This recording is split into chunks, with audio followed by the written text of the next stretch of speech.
Nem no dicionário essa palavra é descrita de maneira muito positiva. E realmente, no campo social, ela definitivamente não é. Você acredita que ser vulnerável é sinal de fraqueza? Será que precisamos mesmo fingir não sentir nada para ser forte? Ou será que a força está justamente em nos permitir sentir? Eu quero te convidar a pensar sobre como a vulnerabilidade pode ser a nossa maior força. Acho que a primeira coisa que precisamos desconstruir é essa ideia de que a vulnerabilidade é fraqueza. Na verdade, ela é o oposto disso. É na abertura, na disposição para sentir e sermos vistos como realmente somos, sem máscaras, que mora a nossa maior potência. Quando nos permitimos ser vulneráveis, abrimos portas para o crescimento e fortalecimento das nossas relações. Pensa bem, fingir que não sentimos nada é a mesma coisa que colocar uma armadura. Pode até te proteger, mas ao mesmo tempo impede que qualquer coisa boa nos acesse também. A vulnerabilidade e a sensibilidade andam de mãos dadas. Ser sensível, ao contrário do que muita gente pensa, é um sinal de força emocional. Eu já vi muita gente usar o termo emocionado. Ai, fulano é muito emocionado. Para atitudes de plena entrega, como se fosse algo ruim ou vergonhoso. Provavelmente as relações que você mais valoriza, as conexões mais especiais, surgiram em momentos em que você se permitiu ser visto, se abriu para o outro e deixou que ele também ocupasse esse espaço na sua vida.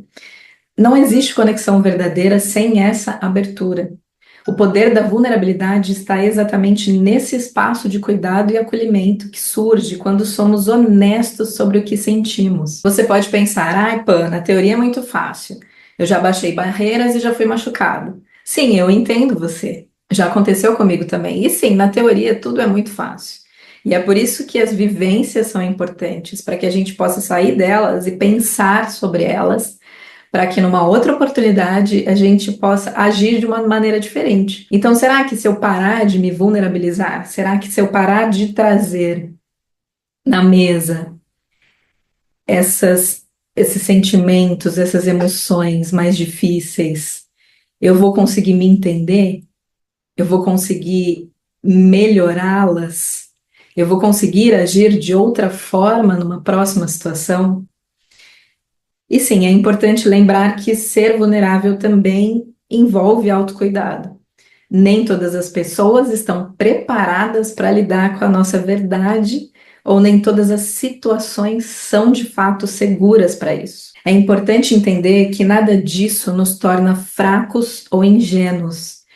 Pelo contrário, é a prova de que estamos em sintonia com quem nós somos e com o que sentimos, legitimando as nossas vivências e as nossas emoções. É um ato de autocuidado saber onde e com quem podemos ser vulneráveis. O ponto é saber escolher esses espaços, e isso só se aprende com tempo e com disponibilidade. Um amor bem construído, seja em qual relação for, só existe com honestidade.